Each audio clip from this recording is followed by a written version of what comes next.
वह एक साधारण शाम थी। गांव के छोर पर बने छोटे से घर में रहने वाली सुधा ने जैसे ही रसोई के कोने में माँ काली की छोटी मूर्ति के सामने एक दिया जलाया, उसे अंदाजा भी नहीं था कि उस एक छोटे से दीपक से उसकी जिंदगी की दिशा बदल जाएगी। सुधा का जीवन कठिनाइयों से भरा हुआ था।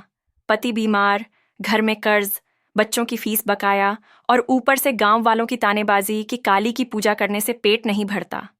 पर सुधा का विश्वास डगमगाया नहीं। हर दिन वह माँ के आगे एक दिया जलाती और कहती, माँ, मुझे बस इतना बल दे कि मैं हार न मानूं। उस शाम जब उसने दिया जलाया, बाहर आकाश में बादल उमड़ने लगे, बिजली चमकी और अचानक हवा का झोंका घर में आया। दिए की लौ तेजी से डगमगाई, लेकिन बुझी नहीं। सुधा ने उसे दोनों हाथों से ढक लिया और मन ही मन कहा, माँ, मैं भी इस लौ की तरह हूं। तू चाहे जितनी आंधी भेज दे, मैं बुझूंगी नहीं। उसी रात वह माँ का नाम लेकर सो गई, लेकिन आधी रात को उसे लगा जैसे कमरे में किसी की उपस्थिति है। उसने आंखें खोलीं, हल्की नीली रोशनी माँ की मूर्ति से निकल रही थी और कमरे में एक दिव्य सुगंध फैल गई थी। उसे महसूस हुआ जैसे कोई कह रहा हो, सुधा, तुम्हारी आस्था ने मेरा ध्यान खींच लिया है, अब देखो चमत्कार। अगली सुबह जब वह उठी तो देखा कि जिस पति को महीनों से डॉक्टर ने चलने से मना किया था, वह दरवाजे पर बैठा मुस्कुरा रहा था। सुधा की आंखों से आंसू निकल पड़े। उसने पूछा, तुम उठे कैसे? पति ने कहा, रात में मुझे किसी ने कंधे से उठाया और कहा, अब खड़े हो जा, समय आ गया है। मुझे लगा जैसे कोई माँ जैसा स्पर्श था। सुधा समझ गई, वह माँ काली का स्पर्श था। उसी दिन से धीरे धीरे उनके घर की दशा बदलने लगी। जो दुकानदार महीनों से सामान नहीं दे रहा था, उसने खुद कहा, बहन, आज मेरा मन हुआ तुम्हें मदद दूं। बच्चों की फीस की माफी स्कूल ने खुद कर दी और जो कर्जदार रोज दरवाजा खटखटाता था, उसने आकर कहा, अब जब माँ ने तुम्हें संभाल लिया है, मैं क्यों परेशान करूं। धीरे धीरे सुधा का घर एक मंदिर जैसा लगने लगा। हर शाम वह वहीं दिया जलाती थी और सोचती, माँ, तू सच में मेरे घर में है। कुछ ही महीनों में उसका पति पूरी तरह ठीक हो गया।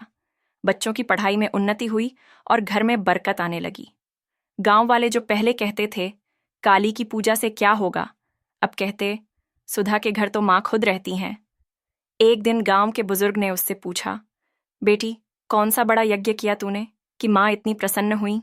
सुधा मुस्कुराई और बोली, मैंने बस एक दिया जलाया था, लेकिन पूरे विश्वास के साथ। यह सुनकर बुजुर्ग की आंखों में आंसू आ गए, क्योंकि उन्होंने समझ लिया कि माँ काली को दीपक की लौ नहीं, मन की सच्चाई चाहिए।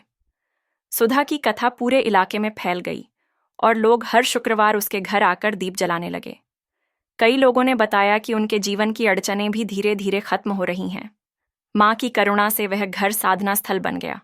एक रात सुधा ने माँ से कहा, माँ, तूने इतना दिया कि अब मेरे पास कुछ मांगने को नहीं बचा। माँ की मूर्ति से हल्की सी ध्वनि आई, सुधा, तूने दिया जलाया नहीं था, तूने अपनी श्रद्धा जलाई थी, और जहां श्रद्धा की लौ जलती है, वहां मैं खुद उपस्थित होती हूं। यह सुनकर सुधा की आत्मा भीतर से भर गई। उसने समझ लिया कि चमत्कार बाहरी नहीं, भीतर की रोशनी से जन्म लेते हैं। माँ काली की कृपा तब बहती है जब मन शुद्ध होता है, जब इंसान हार मानने के बजाय विश्वास से टिकता है। कई साल बाद जब सुधा वृद्ध हो चुकी थी, तब भी हर शाम वह दिया जलाती थी। एक दिन उसकी बहू ने पूछा, माँ, अब तो सब अच्छा है, फिर क्यों रोज दिया जलाती हो? सुधा ने मुस्कुराते हुए कहा, क्योंकि यह दिया मुझे याद दिलाता है कि मेरे घर में चमत्कार हुआ था, लेकिन वह माँ की दया से नहीं, मेरे विश्वास से शुरू हुआ था। और सच में, जब कोई माँ काली के चरणों में सच्चे मन से दीप जलाता है, तो वह दीपक संसार की अंधकार को नहीं, अपने भीतर के भय और निराशा को मिटाता है। माँ के लिए दिया केवल प्रकाश नहीं, संदेश होता है कि मैं अभी भी आशा रखता हूं। और जब यह आशा माँ तक पहुंचती है, तब माँ की कृपा समुद्र की तरह उमड़ पड़ती है। सुधा की तरह न जाने कितने लोग हैं जो निराशा में डूबे रहते हैं, पर माँ बस एक संकेत चाहती हैं, एक लौ, एक आस्था, एक पुकार। उस एक दीपक से माँ का ध्यान खींचता है, और जब माँ का ध्यान तुम्हारी ओर मुड़ जाता है, तो कोई भाग्य, कोई ग्रह, कोई परिस्थिति तुम्हें रोक नहीं सकती। सुधा की कहानी हमें यह सिखाती है कि माँ काली अंधकार की देवी हैं, पर वह अंधकार में ही प्रकाश देती हैं। उन्होंने सुधा को यह सिखाया कि जब सब दरवाजे बंद हों तो दिया जलाने से पहले हार मत मानो, क्योंकि कभी कभी वही दिया माँ का आह्वान होता है। और जब माँ आती हैं तो केवल सुख ही नहीं लाती, बल्कि व्यक्ति को नया जीवन देती है, आत्मा को जागृति, मन को शांति और जीवन को उद्देश्य। इसलिए जब तुम्हारे जीवन में अंधेरा हो, जब तुम्हें लगे कि कुछ नहीं बदलेगा, तब माँ के नाम पर एक दिया जलाओ, लेकिन मांगने के लिए नहीं, आभार के लिए।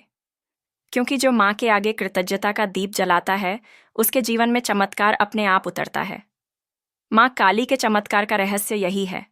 वह वहां प्रकट होती हैं जहां लौ बुझने वाली होती है और उसे फिर से जगमगा देती हैं। सुधा का दिया अब केवल रसोई का नहीं, गांव के हर घर का दीप बन गया था। लोग कहते, जहां माँ काली का नाम और दीपक की लौ हो, वहां दुर्भाग्य टिक नहीं सकता। और यही सच्चाई है। कभी कभी माँ को बुलाने के लिए बड़े कर्मकांड नहीं चाहिए होते, बस एक सच्चे दिल से जलाया गया दिया काफी होता है। क्योंकि वह दिया केवल घी से नहीं जलता, वह माँ में रखे विश्वास से जलता है।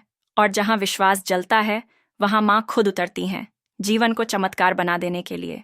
ऐसे ही माँ काली के बारे में और जानने के लिए वीडियो को लाइक करें, शेयर करें और सब्सक्राइब करना ना भूलें।